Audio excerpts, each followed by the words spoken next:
Всем привет! Сегодня я хочу поговорить о том, зачем же нам изучать иностранные языки. Потому что нам с детства говорят о том, что учи английский, учи другие иностранные языки, это тебе пригодится. И как-то какие-то такие мифические вещи, что, возможно, где-то там на работе, на учебе тебе это пригодится, смотреть там сериалы в оригинале, книги читать и так далее. В общем, нас постоянно кормят вот этим, что нужно, нужно, нужно, надо, надо, надо, а зачем непонятно. Да, есть определенные варианты того, что, скорее всего, да, это даст вам больше возможностей в будущем, но это как-то все так неопределенно, все как-то непонятно. Хотя я, конечно, тоже за информационную причину, потому что, ну, признать нужно, что на английском языке очень много источников. И если особенно вы занимаетесь чем-то таким специфическим или очень новым, то, скорее всего, на английском уже есть какие-то источники, какие-то книги, исследования, статьи. И как бы знание этого языка вам поможет расширить свои собственные знания. Но в любом случае, в общем, все эти какие-то такие причины, они достаточно зыбкие. Поэтому сегодня я хочу поговорить о том, что же изучение иностранного языка дает для нашего мозга, потому что исследователи уже могут достаточно однозначно ответить на этот вопрос, потому что ранее было замечено, что в целом повышаются когнитивные способности, то есть и размышления, принятие решений, внимание, концентрация.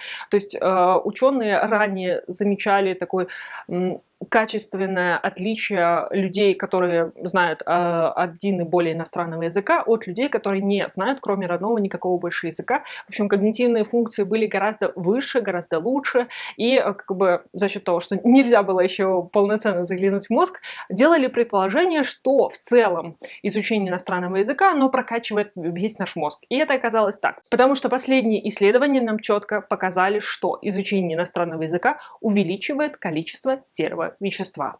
Это значит, что увеличивается наш мозг, а серое вещество – это нейроны. Это наша память, наше внимание, это все. То есть это основная часть нашего мозга. Это то, чем мы думаем, размышляем, то, где хранится вся эта информация, вся наша личность, все-все-все хранится в нейронах.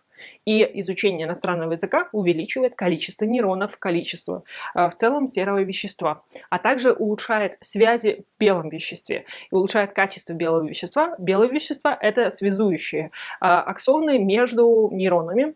То есть для полноценной работы мозга нам нужны нейроны, и нужно, чтобы они соединялись аксонами. В общем, иностранные языки увеличивают количество нейронов, что хорошо.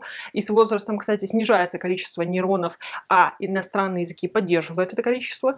И плюс укрепляются связи в белом веществе, значит, мы лучше и быстрее соображаем. Это, в принципе, объясняет все эти хорошие плюшки, которые нам дает как бы изучение иностранного языка для мозга.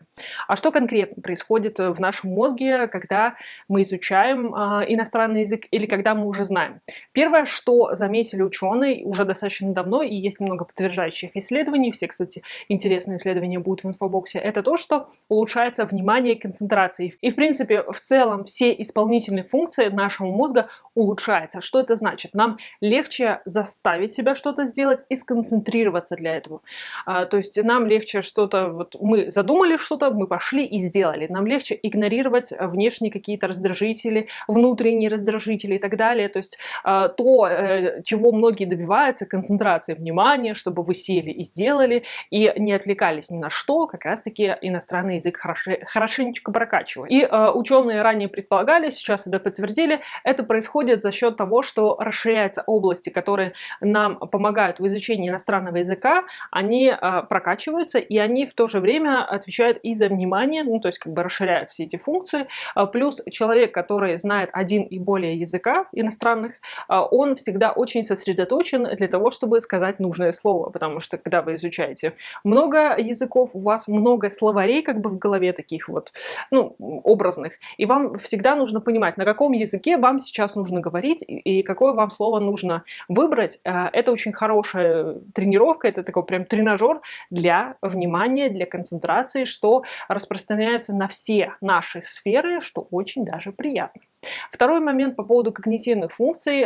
Ученые, опять-таки, давно уже заметили, что улучшается, в принципе, планирование, креативность, принятие решений и так далее. Это тоже происходит из-за уплотнения в префронтальной коре и в других тоже областях, которые отвечают за это дело, за счет того, что увеличивается количество нейронов, и не только их количество увеличивается, но и их плотность. То есть чем плотнее, тем лучше связи, тем легче как бы мозгу оперировать всей этой информацией, которая в нем накоплена. То есть, к примеру, способность принимать решения, она очень сложная, потому что вашему мозгу нужно, во-первых, подтянуть много информации, которая была уже до, то есть какие-то ситуации, которые вы видели, вы читали, вы знали, плюс проанализировать ту ситуацию, которая у вас уже есть, и прийти к какому-то решению. И если в вашем мозге не так много информации, не так много воспоминаний, то ваше решение будет такое, более плавающее, то есть вы не будете уверены, потому что вам не на что опираться. Чем больше нейронов, тем больше воспоминаний, тем лучше вы можете продумать, тем более долгоидущий такой план вы можете составить. То есть еще перспективность мышления расширяется, потому что, опять-таки, чем больше нейронов, тем шире как бы человек может мыслить, тем больше информации он может поглотить, и тем больше информации у него хранится. То есть, что такое широта мышления? Когда человек понимает, что у него гораздо больше возможностей, чем вот там несколько, которые у него уже есть. Он понимает, что есть целый мир, целый мир других возможностей, каких-то шагов, каких-то путей и так далее. В общем, мышление расширяется, принятие решений улучшается, в целом размышления вот на месте, тоже такие вот ежедневные размышления, они тоже лучше, они глубже, они интереснее, опять-таки за счет того, что изучение иностранного языка расширяет наши возможности, расширяет количество нейронов и заполняет их информацией, потому что чем больше информации в нашем мозге, тем мы интереснее мыслим.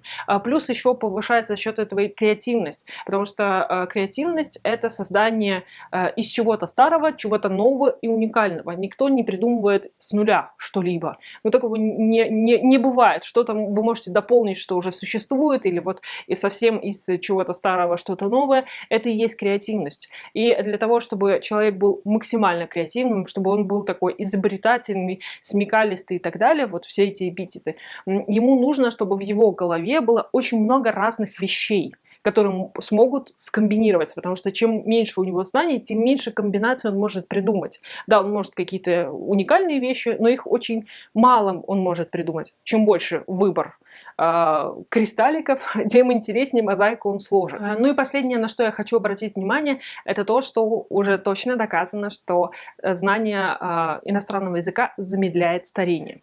После 25 лет у нас ухудшается рабочая память, то есть она постепенно, ее работа ухудшается, а также замедляется скорость обработки. Вот те самые сигналы по аксонам, плотность которых повышается при изучении иностранного языка, она замедляется.